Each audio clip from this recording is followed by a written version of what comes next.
Hello, ഞാൻ VM സാദിഖലിയാണ്. Wild life ഫോട്ടോഗ്രാഫറാണ്. യെസ്, അപ്പൊ സാദിഖിന്റെ ഈ ഒരു ജേർണി നോക്കുമ്പോൾ ഈ ഫോട്ടോഗ്രാഫിയിലേക്കുള്ള ഈ നടന്ന കയറ്റം എങ്ങനെയാണ് സംഭവിച്ചത്? എനിക്ക് കാടിനോട് ഭയങ്കരമായിട്ടുള്ള ഇഷ്ടം ഉണ്ടായിരുന്നു ചെറുപ്പത്തിൽ തന്നെ. ഞാൻ യൂറിക്കയുടെ ഒരു ക്യാമ്പ് ഉണ്ടായിരുന്നു 2000 നടന്നത്. ഞാൻ 4ാം ക്ലാസ്സിൽ പഠിക്കുന്ന സമയത്ത്. അതിലാണ് നമുക്ക് ഒരു മാറ്റം സംഭവിക്കുന്നത്.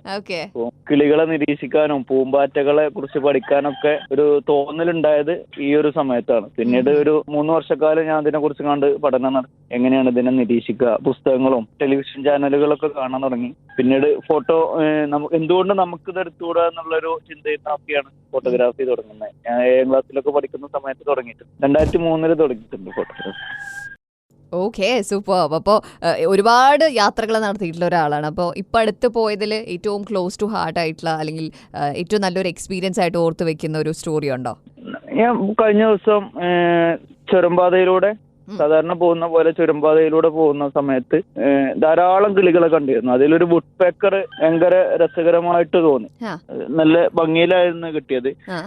പ്രധാനമായിട്ട് കാട്ടിലൊക്കെ നമ്മൾ പോകുന്ന സമയത്ത് നമ്മളെ ഉണർത്തുന്ന കുറച്ച് കിളികളുണ്ട്. രാവിലെ ഉണർത്തുകയും വൈകുന്നേരം നമ്മളെ കാട് അടക്കാനായിട്ടുണ്ട് എന്ന് പറയുന്നൊക്കെ ചെയ്യുന്ന കിളികൾ. അതിൽ പെട്ടൊരു സാധനമാണ് ചൂളക്കാക്ക. മലബാർ വിസ്ലിംഗ് ത്രഷ് എന്നാണ് പറയാ. അതാണ് കാട്ടില് കിളികൾ കൂട്ടത്തിൽ ആദ്യമായിട്ട് ഉണരുന്ന ജീവി.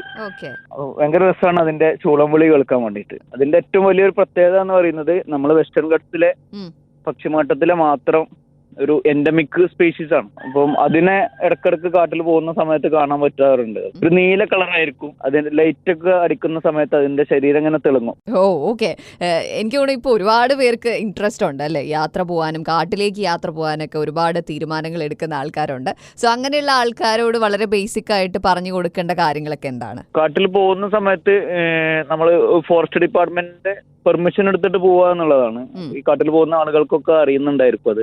അങ്ങനെയാണ് ആളുകളൊക്കെ പോകുന്നുണ്ടായിരിക്കുക. നേരത്തെ കാട്ടിലേക്ക് എത്താനുള്ള ശ്രമങ്ങൾ എടുത്ത്, പ്രത്യേകിച്ച് ട്രക്കിംഗ് ഒക്കെ പോകുന്ന ആളുകൾ നേരത്തെ പോയാൽ നമുക്ക് ധാരാളം ബേർഡ് ആക്ടിവിറ്റി ഒക്കെ കാണാൻ പറ്റും. അതുപോലെ അനിമൽസിനെ സൈറ്റ് ചെയ്യാനുള്ള സാധ്യത ഉണ്ടായിരിക്കും. സൈലന്റ് ആയിട്ട് പോയിരിക്കുക എന്നുള്ളതാണ്. പിന്നെ നമ്മുടെ ഒരു സേഫ്റ്റിയുടെ ഭാഗമായിട്ട് കാടിനോട് അനുയോജ്യമായിട്ടുള്ള ഡ്രസ്സുകൾ ഉപയോഗിക്കുക. പിന്നെ പെർഫ്യൂംസ് ഒന്നും ഉപയോഗിക്കാതിരിക്കുക. മദ്യപിച്ചിട്ടൊന്നും കാട്ടിൽ പോവാതിരിക്കുക. ഇതൊക്കെ എല്ലാവർക്കും കാട്ടിലേക്ക് സാധാരണ യാത്ര പോകുന്ന ആളുകൾക്കൊക്കെ അറിയുന്ന കാര്യമാണ്. കാട് ശരിക്കും ഒരു മിസ്റ്ററി തന്നെയാണല്ലേ. യാത്ര പോയിട്ടില്ലെങ്കിൽ തീർച്ചയായിട്ടും ഒരു കാട് യാത്ര നടത്തി കഴിയുമ്പോൾ നമ്മളുടെ തന്നെ പെർസ്പെക്റ്റീവുകളിൽ വലിയ വലിയ മാറ്റങ്ങൾ വരും എന്ന കാര്യത്തിൽ ഒരു സംശയമില്ല.